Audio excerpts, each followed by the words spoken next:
Hello అండి, welcome to Bharati's kitchen. ఈ వీడియోలో చాలా టేస్టీగా ఉండే టెంపుల్ స్టైల్లో చక్కెర పొంగల్ని ఎలా ప్రిపేర్ చేసుకోవాలో చూపించబోతున్నానండి. నేను చూపించిన విధంగా చక్కెర పొంగల్ చేశారనుకోండి, ఖచ్చితంగా మీకు టెంపుల్ స్టైల్లో చాలా టేస్టీగా వస్తుంది. ఈ చక్కెర పొంగల్ ప్రిపేర్ చేయడానికి కూడా ఎక్కువ టైం పట్టదండి. చాలా సింపుల్గా మనం తక్కువ టైంలోనే ప్రిపేర్ చేసుకోవచ్చు. ఈ ప్రసాదం చక్కెర పొంగల్ని ఎలా ప్రిపేర్ చేసుకోవాలో ఇప్పుడు చూపిస్తాను. ఫస్ట్ ఒక కుక్కర్లో 1/4 కప్ వరకు పెసరపప్పుని తీసుకోవాలి. మీరు ఏదైతే కొలత కోసం యూజ్ చేస్తున్నారో అదే అన్నిటికీ యూజ్ చేసుకోవాలి. 1/4 బౌల్ వరకు పెసరపప్పును వేసుకుని లో ఫ్లేమ్లో ఇలా మిక్స్ చేసుకుంటూ ఫ్రై చేసుకోవాలి. ఈ పెసరపప్పు లైట్ బ్రౌన్ కలర్ వచ్చేంత వరకు కూడా లో ఫ్లేమ్లోనే ఫ్రై చేసుకోవాలి. ఇది ఫ్రై అయిన తర్వాత మంచి అరోమా వస్తుంది. మంచి అరోమా వచ్చేంత వరకు కూడా ఫ్రై చేసుకున్న తర్వాత ఈ పెసరపప్పుని 1 or 2 టైమ్స్ వరకు వాష్ చేసుకుని తీసుకోవాలి. పెసరపప్పు రెడీ అయిపోయింది కదండి. నెక్స్ట్ బియ్యాన్ని తీసుకుందాము. 1/4 బౌల్ మనం పెసరపప్పు తీసుకున్నాం కాబట్టి 3/4 కప్ వరకు అంటే 3/4 బౌల్ వరకు బియ్యాన్ని తీసుకుంటున్నాను. మీరు మెజరింగ్ కోసం ఏది యూజ్ చేసినా కూడా 1 వంతు పెసరపప్పుకి 3 వంతులు బియ్యాన్ని తీసుకోవాలి. ఈ బియ్యాన్ని కూడా మనం 2 to 3 టైమ్స్ వరకు బాగా వాష్ చేసుకుని కుక్కర్ గిన్నెలో వేసుకోవాలి. బియ్యాన్ని వేసుకున్న తర్వాత ఇందులో 2 కప్స్ వరకు వాటర్ని వేసుకుని అంటే 1కి 2 వంతులు వాటర్ వేసుకోవాలి. వాటర్ వేసుకున్న తర్వాత మూత పెట్టుకుని 3 విజిల్స్ వచ్చేంత వరకు కూడా కుక్ చేసుకోవాలి. ఇలా 3 విజిల్స్ వచ్చిన తర్వాత ఒక 10 మినిట్స్ పాటు పక్కన పెట్టేసుకోవాలి. నెక్స్ట్ మనం బెల్లాన్ని తీసుకుందాము. దీనికోసం ఒక ప్యాన్లో 1 బౌల్ వరకు బెల్లాన్ని వేసుకోవాలి. నెక్స్ట్ 1/4 కప్ వరకు పంచదారని వేసుకోవాలి. జనరల్గా చక్కెర పొంగలి అంటే పంచదారతోనే ప్రిపేర్ చేస్తూ ఉంటారు. హెల్త్ పరంగా చూసినట్లయితే చాలామంది బెల్లాన్ని కూడా వేసుకుంటూ ఉంటారు. నెక్స్ట్ ఇందులో 1/2 కప్ వరకు వాటర్ని కూడా వేసుకోవాలి. బెల్లం కరిగేంత వరకు కూడా ఇలాగే లో ఫ్లేమ్లో మిక్స్ చేసుకుంటూ కుక్ చేసుకోవాలి.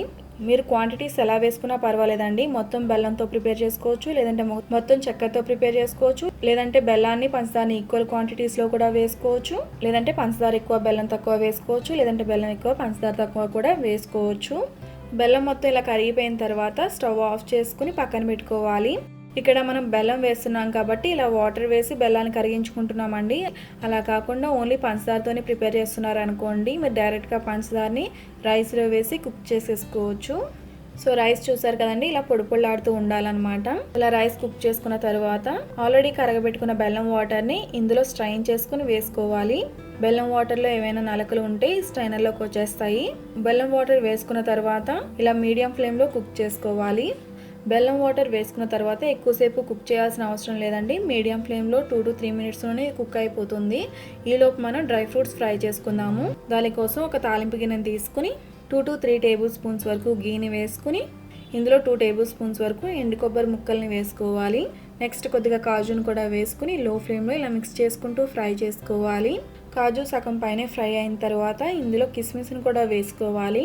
ఎండు ద్రాక్ష తొందరగా ఫ్రై అవుతుంది కాబట్టి కాజు సగం పైన ఫ్రై అయిన తర్వాత మాత్రమే వేసుకోవాలి. ఇలా dry fruits light golden colour వచ్చిన తర్వాత ఇలా రైస్లో వేసుకుని బాగా మిక్స్ చేసుకోవాలి. సో చూసారు కదండి, మనకి రైస్ ఈ కన్సిస్టెన్సీలో ఉండాలి. మీకు వేడిగా ఉన్నప్పుడు ఈ కన్సిస్టెన్సీలో ఉంది అనుకోండి, చల్లారే కొద్దీ కొంచెం గట్టిపడుతుంది. నెక్స్ట్ దించే ముందు ఇందులో కొద్దిగా యాలకుల పొడి కూడా వేసుకుని బాగా మిక్స్ చేసుకుని స్టవ్ ఆఫ్ చేసేసుకోవడమే. సో చూసారు కదండి, ఇలా చాలా సింపుల్గా చక్కెర పొంగల్ని టెంపుల్ స్టైల్లో చాలా తక్కువ టైంలో ఇంట్లోనే ప్రిపేర్ చేసుకోవచ్చు. సో ఇలా ప్రిపేర్ చేసుకున్నట్లయితే చక్కెర పొంగలి చాలా పర్ఫెక్ట్గా వస్తుంది. ఈ రెసిపీని మీరు కూడా తప్పకుండా ట్రై చేసి మీకు ఎలా కుదిరిందో నాకు ఈ వీడియో కింద కామెంట్ సెక్షన్లో తెలియచేయండి. ఈ రెసిపీ మీకు నచ్చితే తప్పకుండా లైక్ చేయండి. రెసిపీ ఎవరికైనా హెల్ప్ అవుతుంది అనుకుంటే ఈ రెసిపీని తప్పకుండా మీ ఫ్రెండ్స్ అండ్ ఫ్యామిలీస్కి షేర్ చేయండి. మరిన్ని రెసిపీస్ కోసం నా ఛానల్ని సబ్స్క్రైబ్ చేయండి. అలాగే తర్వాత వచ్చే బెల్ ఐకాన్ కూడా క్లిక్ చేయండి. Thanks for watching.